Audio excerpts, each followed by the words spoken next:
just to fill you in briefly on where we are at the moment, we have essentially a private army being operated by Shell.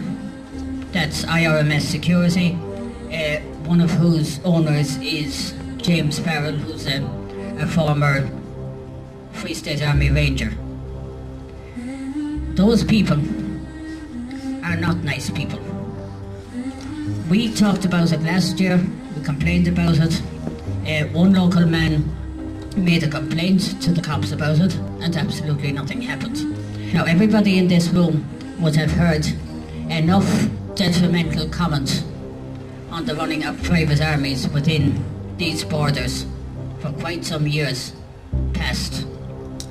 But it's all right for Shell to have their private army in North Mayo, and it's up to us to do something about it. And I will finish now by repeating what I said, that those of us in North Mayo who have spoken our enough and written our enough are not going to engage in any more of that, and there is a sufficient number of us who are determined on direct action to stop this, and we will welcome anybody and everybody who comes to help us. And this summer, I do believe, will be a defining feature.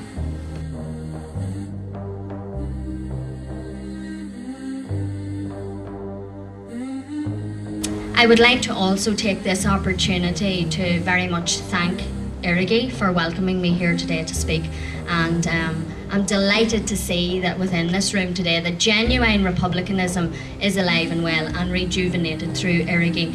And I want to also take this opportunity to commend them on their last 12 months work in particular, especially their campaign on the RIR welcoming home parade, or as we actively engaged in unwelcoming them home. I ask the question, why is British MI5 Special Branch attempting to recruit agents and informers? And the only simple and logical answer that I can come up with is that it is Irish republicanism itself that continues to pose the greatest threat to the interests of the British state in Ireland. Special Branch MI5 has no constructive role in Ireland for the people of Ireland. They represent one of the most destructive and limiting obstacles to human rights and republicanism, and therefore should be implacably opposed. I conclude now by saying, for all gathered in this room today, all upstanding, genuine, capital R Republicans, I say to you all, you should and must continue to seek the abolition and dismissal of any British occupation in Ireland. How do you do that? Brian Leeson would say, join Éirígí today, so it's over to you. Gura míle maith. Thank you, Mayor.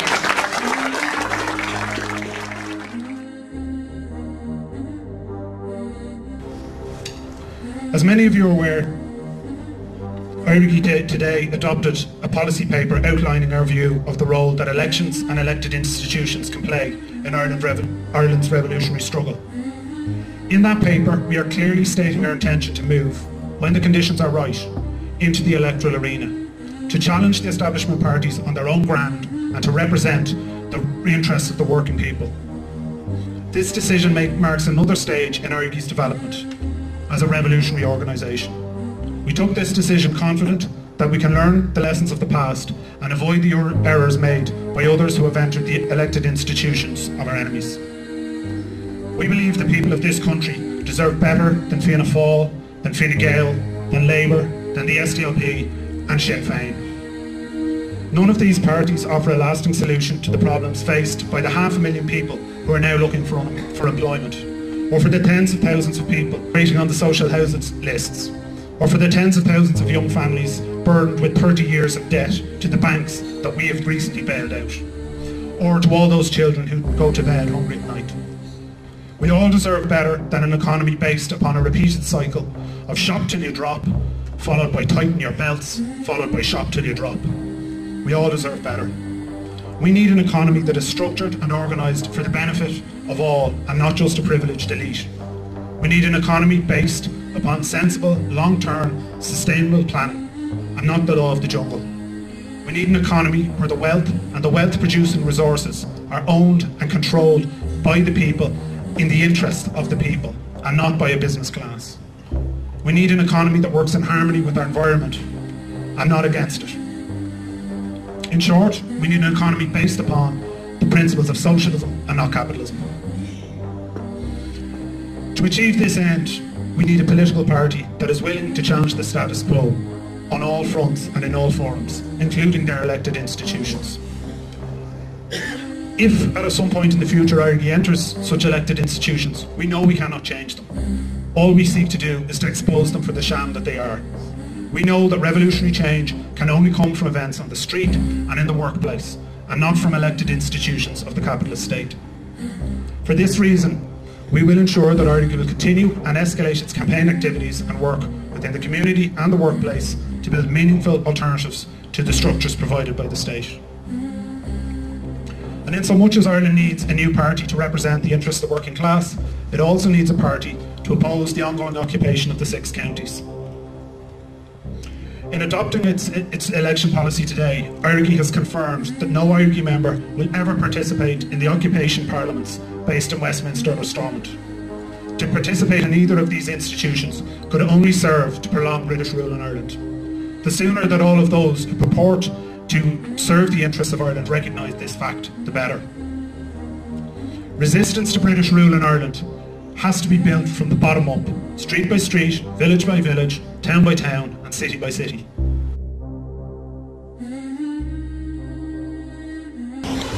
Comrades, we gather at this historic spot to pay tribute to all those men and women, boys and girls, who paid the ultimate price with their lives in our long and arduous struggle for national liberation.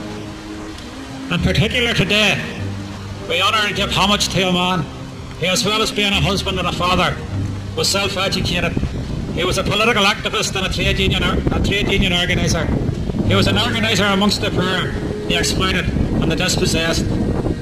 He was a historian, he was an internationalist, and he was a revolutionary leader. That man, as we all know, comrades, is James Connolly. The work of ending partition, of reuniting our people, of re-establishing our national and territorial integrity, and exercising national sovereignty is an essential part of the ongoing struggle for the creation of a just and equal society in Ireland. The objectives for which we in Éirígí are actively working for today differs very little from Connolly's aim of political, social and economic freedom for the Irish people as a whole. At a time when the broad Republican family stands confused, disillusioned and dispirited, we need to revisit those ideas and reinterpret them for today in order to build a new, vibrant and truly revolutionary Republican movement. And in order to do that, comrades, we must recognise other Republicans as Republicans, and we must acknowledge the role that many of them played in the recent conflict. But we must also state our viewpoint that politically we believe they have taken the wrong road. Nor should we hesitate to say to them that we are not their enemy. All that has happened in recent years has strengthened, not weakened, partition. Those who may disagree politically do have a right to ask us, what is our alternative? Our alternative lies in the document which those who lay buried here in this plot put their names to in 1916. The Proclamation of the Republic and the 1919 Democratic Programme of Dáil remain the defining political documents of Irish republicanism. The Proclamation and the Democratic Programme spell out the demands for national self-determination, for social and economic justice and democracy, of cherishing all the children of the nation equally, and of claiming the wealth of Ireland for the people of Ireland. Those who came out in 1916 alongside James Connolly, in particular his comrades in the Citizens' Army, they were men and women of principle, men and women with a vision for a new, equal and free Ireland. But when we look around at the current political and economic landscape on either side of a British imposed border, it is clear that principle and vision was ensured enough supply within both Leinster House and Stormont. There is a massive potential which can be developed if we are prepared to take the political responsibility that goes with that. And one of those responsibilities is, as James Connolly clearly demonstrated throughout his lifetime, is to give voice and leadership to the people. There is a duty on each and every one of us, not only to identify, but to actively participate in the everyday struggles of the people in our communities and our workplaces. The way we achieve it, comrades, is to educate, to agitate and to organise. It was the path well trodden by Connolly. It is a path which can lead us to freedom and to the Socialist Republic. Bernie, be our comrades, or I Linley Hela.